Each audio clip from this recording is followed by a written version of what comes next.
Thanks, Sarah. The future of Medicaid funding is on the minds of Southeast Minnesota faith leaders. Clergy members took part in a roundtable discussion at Christ United Methodist Church in Rochester this morning.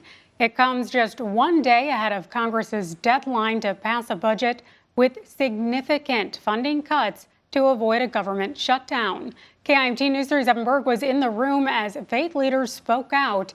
He joins us in studio with what he heard. Evan. Just clergy representing several faiths from Rochester, Austin, and Winona attended the roundtable. They wanted to learn about how the proposed cuts to Medicaid could impact their communities.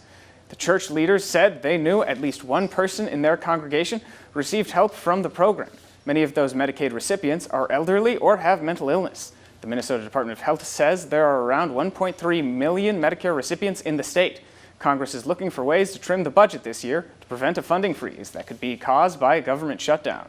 Those who attended today's roundtable said they wanted to make sure legislators were keeping those perspectives in mind. Each have their party lines, and I respect that.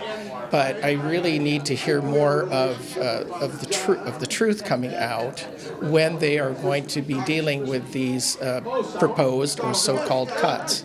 I feel heard today, and I think a number of us were able to share stories and experiences about why Medicaid is so critically important to so many people. Representatives from both Senator Tina Smith's office and Representative Brad Finstad's both said it may take some time before we can see this feedback make it to the floor. Right now, the big focus is getting a temporary funding bill passed in the Senate that could avoid a government shutdown tomorrow. Back to you, Jess. Thank you, Evan. MDH says more than 90,000 Medicaid users live in the 1st Congressional District, which stretches across southern Minnesota.